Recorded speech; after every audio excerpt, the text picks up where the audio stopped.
ইরানের সাথে মিলে বাণিজ্য যুদ্ধে জড়ালে অংশীদারদের ওপর দেয়া হবে নিষেধাজ্ঞা। যুক্তরাষ্ট্রের এমন হুমকির পর আবারও অস্থির হয়ে উঠেছে জ্বালানি তেলের বাজার। মাত্র এক সপ্তাহে 6% বেড়ে প্রতি ব্যারেল পৌঁছায় $94।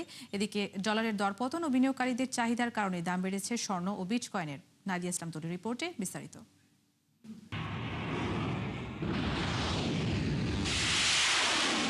ইরান যুদ্ধের কারণে এখনও টালমাটাল বৈশ্বিক পরিস্থিতি, যার সবচেয়ে বড় প্রভাব অপরিশোধিত জ্বালানি তেলের বাজারে।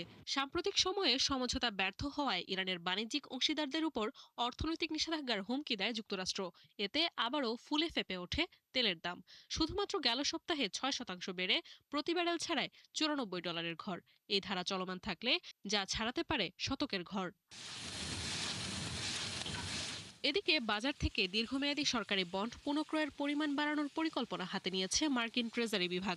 এতে বিনিয়োগকারীদের আস্থা কমায় ডলারের মান নেমে আসে 3 মাসের সর্বনিম্ন স্তরে। চলতি সপ্তাহে প্রধান 4 মুদ্রার বিপরীতে ডলারের মান হারায় 1%। ডলারের দরপতন, ফেডারেল রিজার্ভের সুদহার নিয়ে অনিশ্চয়তা ও বিনিয়োগকারীদের চাহিদা বাড়ায় ঊর্ধ্বমুখী হয় স্বর্ণের দাম, যা পৌঁছায় গেল 3 মাসের মধ্যে সর্বোচ্চে।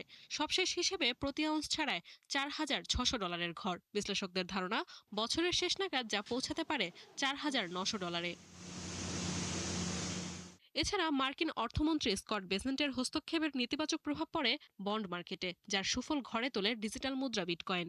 গেল এক সপ্তাহে ঝুঁকিপূর্ণ এই সম্পদের দাম 22% বেড়ে পৌঁছায় $77,000। বেসেন্টের এমন সিদ্ধান্তের প্রভাব পড়েছে বৈশ্বিক শেয়ার বাজারেও। S&P 500, নাসদাক কম্পোজিট ও ডাও জোন্সে সূচক কিছুটা বাড়লেও প্রায় 4% কমেছে জাপানের নিক্কেই 225 এর সূচক। নাদিয়া ইসলাম তুলি, 71।